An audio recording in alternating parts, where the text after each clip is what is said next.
Hey everybody, welcome back to the channel. Listen, welcome to all the new and returning subscribers. I am your favorite transformation coach, Jessica M. Harris, and I'm so excited for you to join me here today. Today, I just want to encourage you really quickly to not allow your circumstance to deter you from what it is that God placed inside of you. Yes, you have heard it from others. Yes, you probably even heard it from me before on this channel multiple times.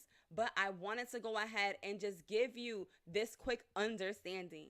Listen, sometimes we get these seeds that God has given us of all these big plans. Listen, I know scriptures are coming to mind because I just did a whole podcast. So let me go ahead to the scripture that was coming to mind earlier. It's from Habakkuk 2. Y'all already know this one, or y'all should. And it says, right? And the Lord answered me and said, write the vision and make it plain upon tables, that he may run that reads it. For the vision is yet for an appointed time, but at the end it shall speak and not lie. Though it tarries, wait for it, because surely it will come and it will not tarry.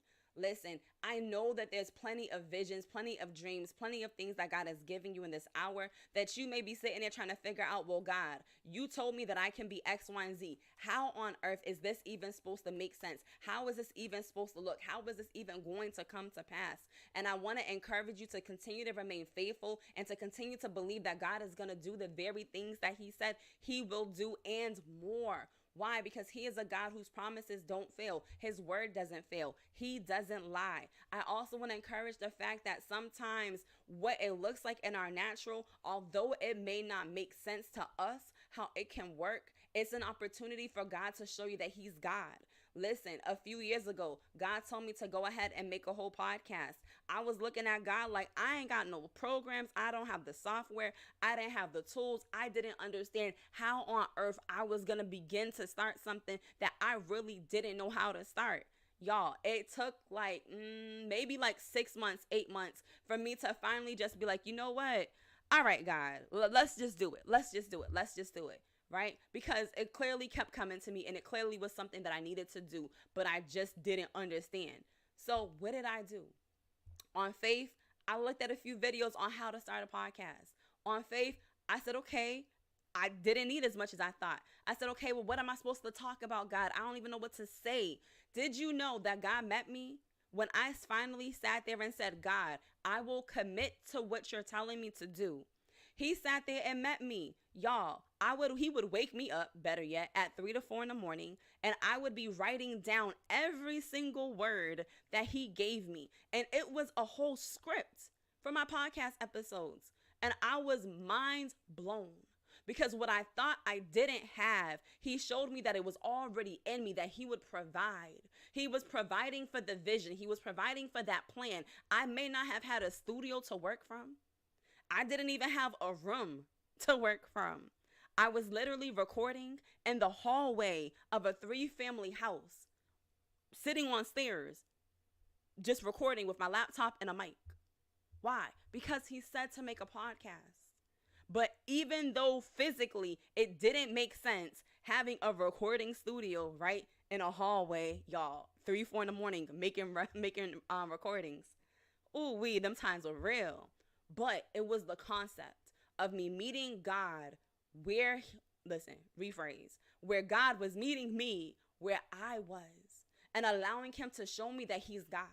Allowing him to show me that, listen, it don't gotta be perfect for me to use you. It don't gotta be perfect for me to be able to get your voice to those who have the ear to hear. It doesn't gotta be perfect for me to show up and show you that I'm God and I could do whatever I want with the little that you have and multiply it. So I want you to trust in God today, just like it tells us in Hebrews 11:1. Now faith is the substance of things that are hoped for and the evidence of things that are not seen. This is the hour where God isn't saying to be hopeless, but instead to be hopeful. Be hopeful that the plan that God has given you, that is going to come to pass. Be hopeful that the plans that God is telling you to write down is going to come forth. That's why it's so important for us to not just keep a plan or an idea in our heads, but to write it down. Why? Because when we can see that vision, we can run with it. When we can see that vision, we have some action plans that come with it. When we can see that vision, we can ask God, okay, I see what you told me to do here. What is the strategy? How do you need me to get this going? What can I do right now? What do I have available at my fingertips? Listen, I'm telling y'all, sometimes we overthink it. And I'm saying this from experience because I've been there before. Not now, but I was there. I was at a place where I was sitting there overthinking how I could accomplish a goal or a plan that God gave me. And all he kept saying was that you already have everything that you need. So I want to share with somebody who may be contemplating, how am I supposed to write this book? How am I supposed to build out this business? How am I supposed to get these pieces in order? You already have everything that you need. Hear me when I tell you, there's business plans that I'm looking at God right now, like, God, I need a whole team to help me with these pieces because it's a lot. And God has been gracious enough to allow me to work in different areas right now to gain what I need as he continues to build up my faith for the things of which he's giving me for. I know there's a team coming. I know there's people that he's sending. I know that there's others that he's building up in this hour to be able to run with the vision that he's placed inside of me. Just like inside of you that there is a vision that he is attaching other people to be able to help lift you up in this hour with it as well. Ooh-wee. Anyways, y'all hear the clock going off. That's my time. I gotta go because your girl got work right now. But listen, continue to remain faithful. Continue to remain rooted in God. Continue to believe him for the very promise of which he has given you on this day. And know that it shall come to pass in this hour. So, peace and blessings to everybody. Don't forget to like, share, and subscribe to the channel. All right? And again, listen. Just continue to do what God has asked you to do and watch him bless it. Watch him bless it. All right, y'all, I'm out.